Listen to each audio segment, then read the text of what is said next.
Good morning दोस्तों, आपके अपने YouTube चैनल परीक्षा प्रदेश में मैं आप लोगों का स्वागत करता हूं। आप लोगों से निवेदन है दोस्तों, यदि आप लोगों ने अभी तक चैनल को सब्सक्राइब नहीं किया है तो चैनल को सब्सक्राइब कर लें और बेल आइकन को प्रेस कर दें, जिससे कि कोई भी वीडियो अपलोड हो वो सर्वप्रथम आपके पास पहुंचे और आप लोग उसका लाभ उठा सकें। तो दोस्तों, हम लोग मध्यकालीन इतिहास पढ़ रहे थे। तो मध्यकालीन इतिहास में हम लोगों ने पाल वंश को पढ़ा और अब इसके बाद हम लोग गुर्जर प्रतिहार वंश को पढ़ेंगे, जो है जोधपुर में इसकी सत्ता थी दोस्तों। आइए देखते हैं दोस्तों गुर्जर और प्रतिहार वंश।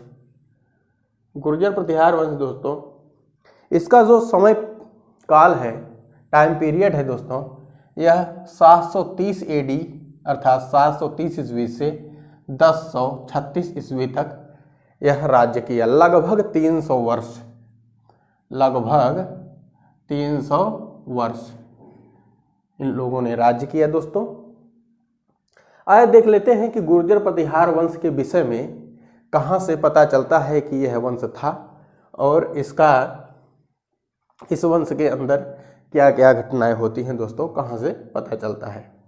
देखते हैं दोस्तों, स्रोत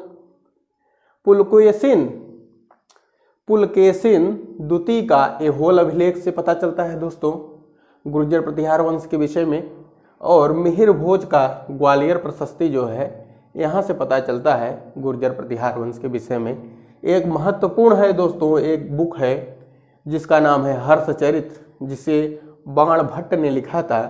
बाणभट्ट द्वारा रचित हर्षचरित्र बुक से भी गुर्जर प्रतिहार वंश के विषय में पता चलता है। इनकी राजधानी क्या थी दोस्तों? मांडव्यपुर इनकी राजधानी हुआ करती थी, अर्थात अब जो है मंदौर, अब मंदौर के नाम से जाना जाता है दोस्तों। यह जोधपुर के निकट है। प्रतिहार शब्द का अर्थ क्या होता है दोस्तों? प्रतिहार शब्द का अर्थ होता है द्वारपाल, अर्थात जो गुर्जर लोग थे ये प्रतिहार अपने सामने लगाते थे, इनका अर्थ होता था द्वारपाल। अर्थात द्वारपाल जो होता है दोस्तों, वह द्वार पर खड़ा रह करके अपने राज्य की रक्षा करता है। यह द्वारपाल का काम होता है। आइए दोस्तों देखते हैं नेक्स्ट। मिहिर भोज इस वंश का महान सम्राट एवं वास्तविक शासक हुआ करता था। मिहिर भोज जो था दोस्तों, वह इस वंश का महान सम्राट एवं वास्तविक शासक था, अर्थात वास्तविक संस्थापक था। नेक्स्ट दोस्तों, कवि राजशेखर, बहुत ही महत्वपूर्ण कवि हैं दोस्तों। कवि राजशेखर गुर्जर प्रतिहार राजा महेंद्रपाल और उनके पुत्र महिपाल के दरबार से जुड़े थे, अर्थात जो राजशेखर थे ये इनके दरबारी कवि हुआ करते थे। तो उस समय राजा कौन हुआ करते थे? महेंद्रपाल, और उनके पुत्र महिपाल के समय भी ये वहाँ के दरबारी कवि हुआ करते थे। आइए देखते हैं दोस्तों प्रतिहार वंश के प्रमुख शासक कौन कौन हुए। तो पहले जो प्रमुख शासक हैं दोस्तों, उनका नाम है नागभट्ट प्रथम। इनका टाइम पीरियड देख लेते हैं दोस्तों, 730 ईस्वी से 756 ईस्वी तक ये शासन करते हैं। और इनके बारे में देख लेते हैं। इस वंश की विशालता की नींव नागभट्ट ने रखी, अर्थात नागभट्ट प्रथम जो हैं इस वंश की विशालता की नींव रखते हैं, इस वंश को आगे बढ़ाते हैं। अरबों के उनके सफल टकराव के कारण उनका शासन प्रमुख था। उस समय अरब आक्रमण हुए थे भारत में, इन्होंने इन्हें रोका था दोस्तों।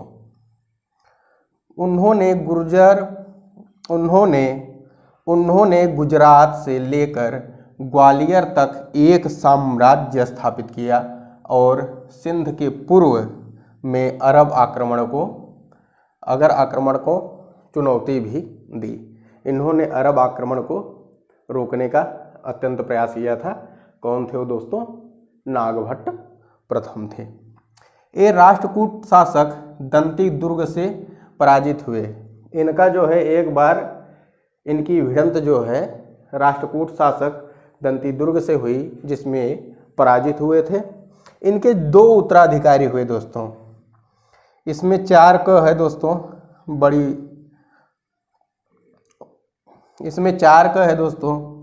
कक्कुका, कोई दूसरा वर्ड और भी नहीं है। कक्कुका जो है इनका एक पुत्र था और दूसरा देवराज, देवराज इनका दूसरा पुत्र था। ये लोग इनके 2 उत्तराधिकारी हुए, लेकिन इन लोगों का शासन महत्वपूर्ण नहीं था। अब हम लोग इसके नेक्स्ट स्लाइड में अगले शासक के विषय में देखेंगे दोस्तों, जिसका नाम है वत्सराज।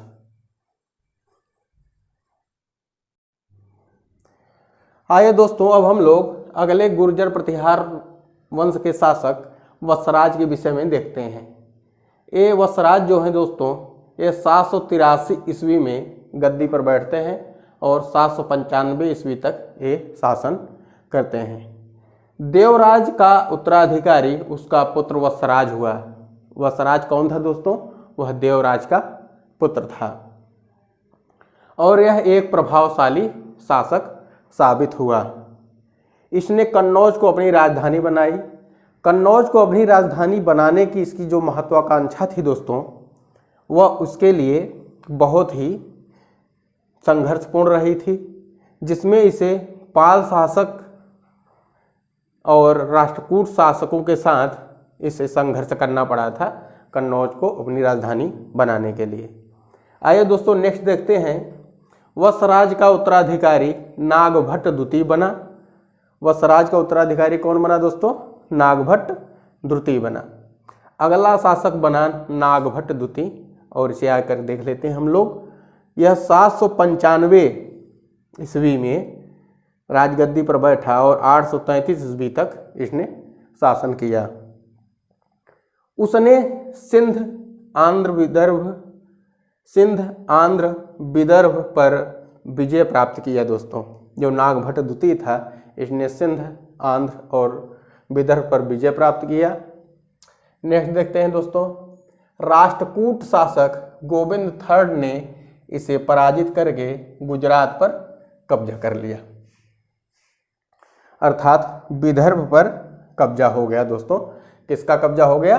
राष्ट्रकूट शासक गोविंद III का। अगला शासक है दोस्तों जो बहुत ही महत्वपूर्ण शासक है, मिहिर भोज। मिहिर भोज जो यह 836 ईस्वी में यह गद्दी पर बैठता है और 889 ईस्वी तक अपनी राजगद्दी पर बना रहता है। लगभग 45 से अधिक वर्षों तक इसने 45-46 से अधिक वर्षों तक यह शासन करता है। एक गुर्जर प्रतिहार राजा नागभट्ट III का पोता था। क्या था दोस्तों? यह गुर्जर प्रतिहार वंश नागभट्ट द्वितीय का पोता था दोस्तों। यह गुर्जर प्रतिहार वंश के राजा नागभट्ट द्वितीय का पोता था। उन्हें महोदय के नाम से जाना जाता था। इन्होंने कन्नौज को अपने साम्राज्य की राजधानी बनाई। पूर्ण रूप से भोज ने ही कन्नौज को अपनी राजधानी बनाई थी दोस्तों। ये वैष्णव धर्म के महान अनुयायी थे। ये किस धर्म के अनुयायी थे दोस्तों? वैष्णव धर्म के अनुयायी थे। उन्होंने आदि वराह की उपाधि धारण की। अरब यात्री अल मसूदी ने उसे राजा बौरा कहा दोस्तों। राजा बौरा की उपाधि दिया। कौन दिया दोस्तों? अरब यात्री अल मसूदी ने इन्हें राजा बौरा की उपाधि दी। दोस्तों यदि आप लोगों को अच्छा लगा हो तो एक कमेंट अवश्य कीजिएगा। चलिए दोस्तों आगे चलते हैं और नेक्स्ट स्लाइड में इसके नेक्स्ट शासक के विषय में देखेंगे।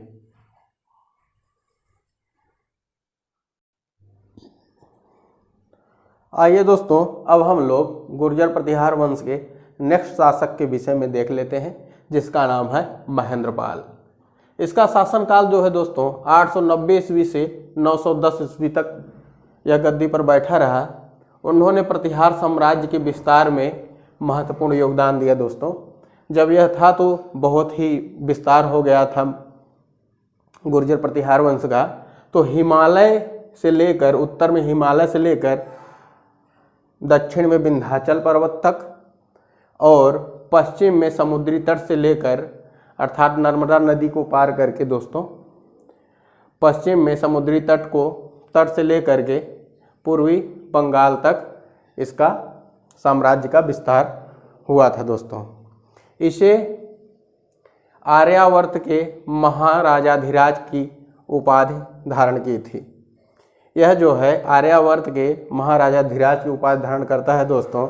और प्रसिद्ध कवि, संस्कृत कवि थे दोस्तों राजशेखर जो हैं, ये संस्कृत कवि थे। संस्कृत भाषा में अपनी ग्रंथ लिखते थे दोस्तों राजशेखर, और इसके दरबार की शोभा बढ़ाया करते थे। राजशेखर इसके दरबार की शोभा बढ़ाया करते थे दोस्तों, किसके? महेंद्रपाल के। आइए दोस्तों नेक्स्ट देखते हैं महिपाल प्रथम, जिसने 910 ईस्वी से 944 ईस्वी तक इसने शासन किया। उनके शासन काल में प्रतिहार जो है बिखरने लगा दोस्तों। जो प्रतिहार वंश था, साम्राज्य था, यह बिखरने लगा। और राष्ट्रकूट राजा इंद्र तृतीय, कौन था दोस्तों? राष्ट्रकूट राजा इंद्र तृतीय ने उसे हराकर कन्नौज को तबाह कर दिया, अर्थात लूट लिया। नेक्स्ट शासक है दोस्तों